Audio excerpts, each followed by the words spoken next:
I wanna run through the halls of high school. I wanna scream at the top of my lungs. It's Sunday morning on CBS, and here again is Charles Osgood. The singer you're hearing is named John Mayer. He's young, almost famous, and in the running for 2 of this year's Grammys. Russ Mitchell now with a Sunday Profile.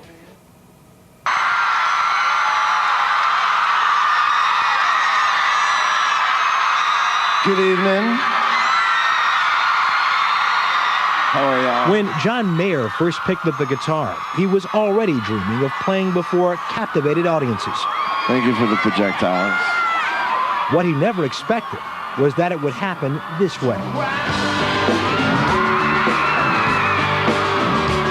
Are you surprised that success came so fast?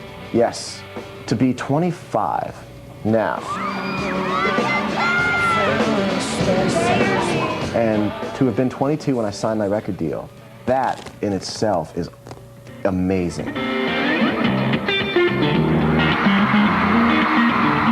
Especially when you consider that Mayer set out to be a guitar-slinging superhero like one of his earliest influences, celebrated bluesmaster Buddy Guy. I always thought my worst case scenario was that I'd be Buddy Guy. And Buddy Guy didn't get really, really successful till he was in his 60s. And so I thought if it takes me until I'm 60, that's fine. You know, I'll be that much better by the time people notice me. Welcome to the ring, won't you sit to me? Come see me. People have taken notice, and his time is now. He's a heartthrob, playing to packed houses, a sought-after interview and photo subject. And Mayer's Columbia debut album, Room for Squares, has earned the critical praise and audience attention to push it beyond the double platinum mark.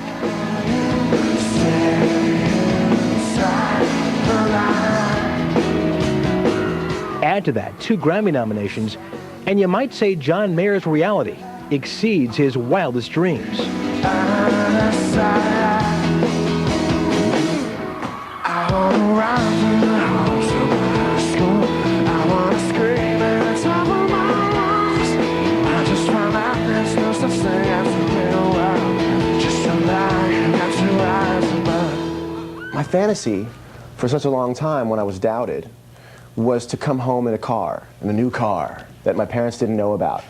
What's that fantastic new car? I don't know, maybe they're just about to turn around. Wait a minute, someone's getting out. Oh, it's our son, you know? You're gonna be Elvis in the pink Cadillac driving up. You know, I don't... Gladys Vernon. 50s references. I'm not getting them. That Mayer doesn't recognize the names of Elvis's parents is not surprising. After all, he was born in the mid-70s in Fairfield, Connecticut, one of 3 children of high school educators. I remember being very sheltered and learning how to make small spaces into big spaces, you know, like my room, learning to get into like corners. At 13, he got his first guitar, and when a friend handed him a Stevie Ray Vaughan cassette, he was hooked. My friends after school were like, you know, Stevie Ray Vaughan and Buddy Guy, and it was just, I'm this white kid from suburban Connecticut, and I'm wishing that I had it worse, so that I could play the music that I'd probably be chastised for playing. He would soon enroll at Boston's prestigious Berklee College of Music. I went to Berklee wanting to be the kind of guitar player that made other guitar players go, man, he's better than me. I went to be, you know, and I saw the people going for it, and other people hitting it, and other people missing it, and then I realized that all I want to be is listenable. This desire to be listenable and listened to would lead him to drop out after only 1 year and head south to Atlanta to, as he put it, play music rather than study it. And play he did.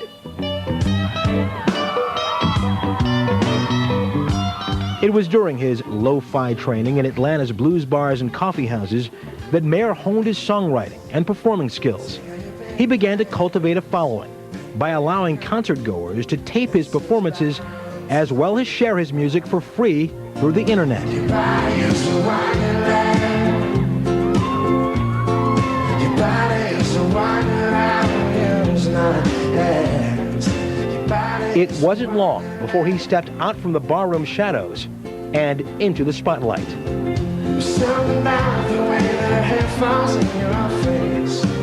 I love the shape you take when crawling towards the pillowcase. The rest, he says, is music. Though I might need to find it, I'll never let your head hit the bed without my hand behind it. You like being on the road?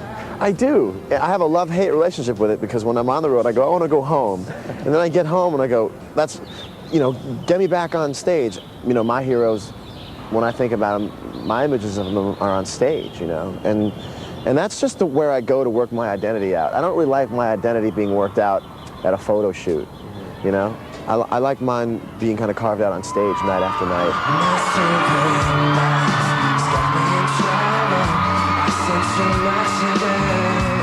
You said you were trying to write the most mature-sounding, immature record in the world.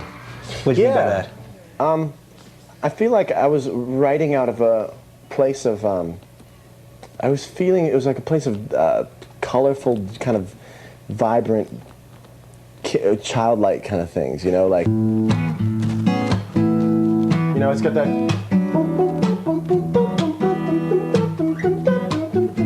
you know, it's not, you know, it's not Stairway to Heaven, you know, it's almost a concept album melodically in being really shamelessly melodic. How could I fucking mindset the boss began?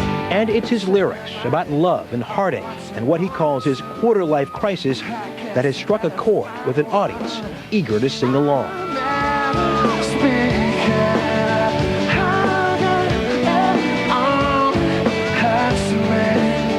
In No Such Thing, Yeah. you say, welcome to the real world, she said to me. What is the real world you're talking about there? The graduation speeches would always say, as we go into the real world, and then as I went to visit my friends at college when I wasn't in college, it was like, how real is this? This is an 8-foot by 8-foot white painted brick room your parents are paying for.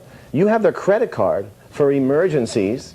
Like, how real is that? I mean, if that's the graduation speech for high school, what's the graduation speech for college? All right, I was lying. Kind of fooled you there, kind of pulled one over on you. Well, you say, I just found out there's no such thing as the real world, just a lie you've got to rise above. Yeah, I was a little angry that day. The result continues to win over critics, audiences, and fans in high places. Please welcome John Mayer. He's a great guitar player, an astonishing guitar player, a great songwriter. He's kind of unique. He's like this new kid on the block who loves all the old people, and you can tell that in his music and his chords and whatever, and he's like a breath of fresh air.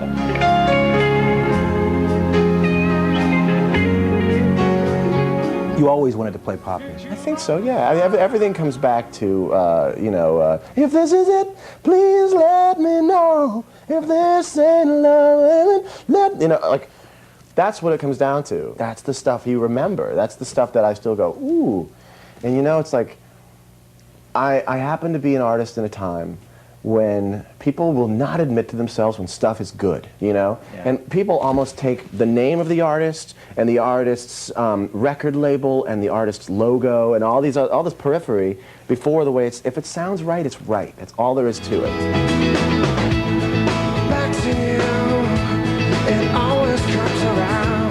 John Mayer's fans have already decided that his music is in fact good, very good.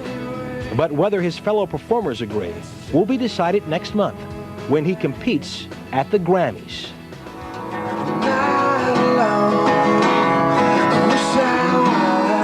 But expectations have risen, and with his name now among the first tier of songwriters, Mayer is not yet satisfied.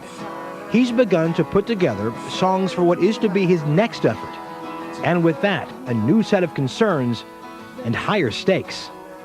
I'm constantly thinking about how do I not fall? How do I not fall off this really, what seems like a really high mountain with a really narrow road and really thin air? It's just, the dollar values are quadrupled, the questions are harder, and how do I not fail? I wanna run through the halls of high school. I wanna scream at the top of my lungs. I love music by artists that make me feel like it's not just the song I stumbled on, but I stumbled on the artist. And hopefully people get that sense from me and maybe look forward to and like take their coat off and stay for a little while. Thank you so much.